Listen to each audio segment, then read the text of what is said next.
Allah Subhanahu wa taala yang telah memberikan kita nikmat iman dan nikmat Islam dan diberikan nikmat sehat wal afiat.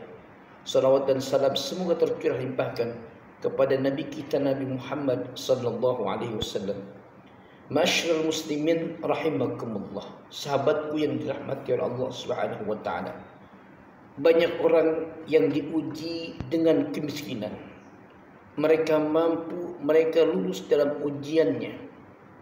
Ketika diberikan kemiskinan, mereka sempat untuk beribadah. Bisa sholat berjamaah, bisa rajin mengaji.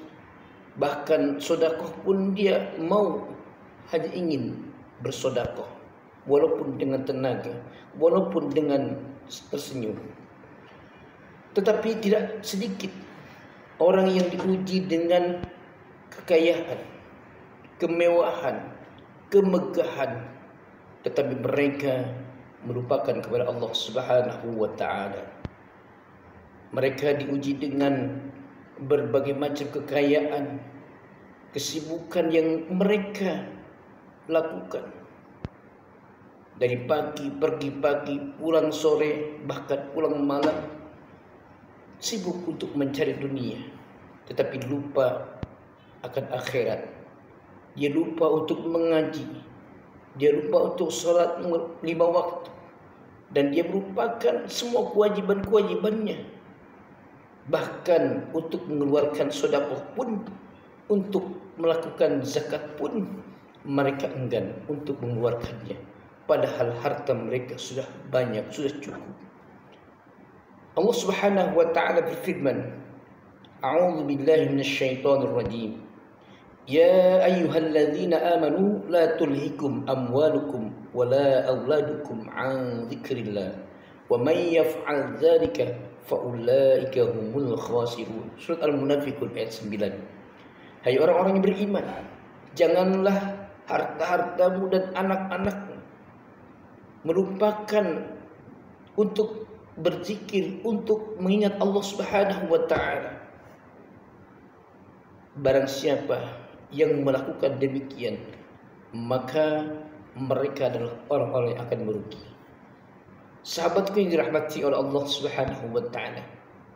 Oleh karena itu jangan sampai kita menjadi orang yang merugi gara-gara sibuk dengan dunia sehingga melupakan akan akhirat.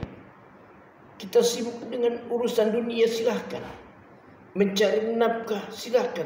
Tetapi ketika ada panggilan Allah Subhanahu wa taala, ketika ada seruan dari Allah Subhanahu wa taala untuk melakukan kewajiban-kewajiban, untuk melakukan kebaikan-kebaikan amal soleh, maka kita harus ingat juga dan kita harus melakukannya.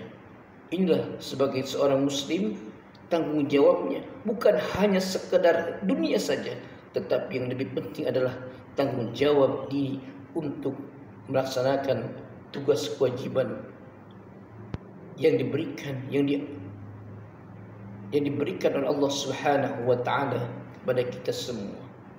Sahabatku yang dirahmati oleh Allah Subhanahu wa taala, jangan sampai kekayaan kita, jangan sampai kemegahan yang kita miliki sehingga melupakan terhadap Allah Subhanahu wa taala yang memberikan semua itu, yang memberikan kepada kita semua, dan kita hendaknya bersyukur kepadanya, hendaknya kembali kepada Allah Subhanahu wa taala, mendekatkan diri kepada Allah Subhanahu wa taala agar kita termasuk orang-orang yang akan mendapatkan kebahagiaan di dunia dan juga kebahagiaan di akhirat.